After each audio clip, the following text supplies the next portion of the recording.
reading through some of our notes that you were putting down to prep for this, right? I think something I wanted to allow you to reflect on is you mentioned in our notes how when you really made that transition to public school, you turned, a little bit more introverted, maybe a lot more introverted, Mm-hmm. stuck with books, not as many friends. And as we moved into those teenage years, starting to break out, and even though it was maybe rebellious, finding that sense of community. Let's talk about that. Like, talk about that transition, that evolution through public school, and some of the values that you've picked up through that.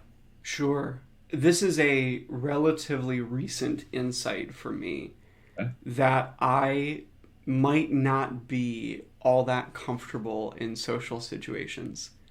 I Mm. um I don't I don't know that I've gone back and dissected all the different ways that that might have impacted my decisions as a kid, but I do remember getting into public school and being quite nervous.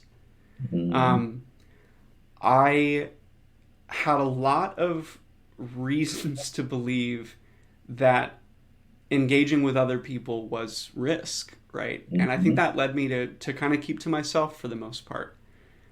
In part because I was just a fearful kid who like didn't know what to expect from other people and had been bullied here and there and felt like maybe I was putting myself at risk to engage with others. But Mm. that did lead me to you know dive into books.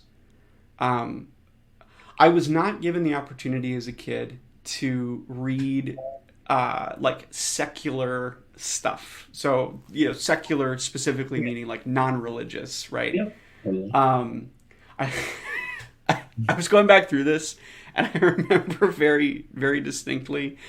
I had a book that was like all 50 states, Okay. just to give you a sense of where my family was at and like how um, protective they were. I had a book of all 50 states, and the state of Hawaii had a woman in a hula skirt and like a coconut bikini. Yeah. My mom drew a shirt for her with a sharpie. So That's like that was the environment I grew up in, right? So uh, so stuff like Harry Potter was totally uh, off the list of stuff I was allowed to engage with. So yeah. when I got to public school and I had access to a library, I started reading Harry Potter. Not out of rebellion, just because it was interesting. Yeah. Um, and then I built relationships with people on the interest in that world. I talked earlier about being the only white kid in my elementary school, or in my elementary school class. There was one other kid whose skin was the same as mine. His name was Patrick, and we hung out in our elementary school cafeteria, kind of off by ourselves, and invented new spells uh, for inside of the Harry Potter universe. Yeah, of course. So like I was pretty nervous. I was pretty introverted, I think. Um, and when I got to college, that changed a little bit.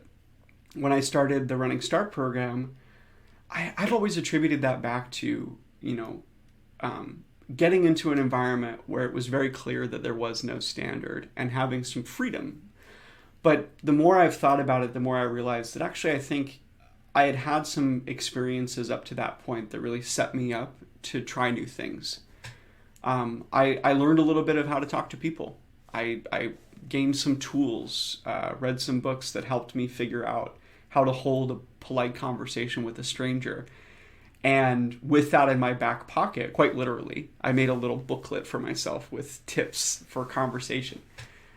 I started college and started engaging with people in conversation and found myself very comfortable there. Mm. Um, not that I, not that I really love to, to do that naturally, but I developed those tools and experiences, and it's what I think has allowed me to become this person. Yeah. You know, um, Absolutely. yeah, Yeah. Wow. I love that. I mean, I also just love, I mean, I wrote down my own words, right? Like books opened you up, led you to finding that first kind of real like friend and social interaction too. So Hmm. I love that. Just a random connection that I drew, and I wanted to hone in on that as a reader myself. Yeah. Um,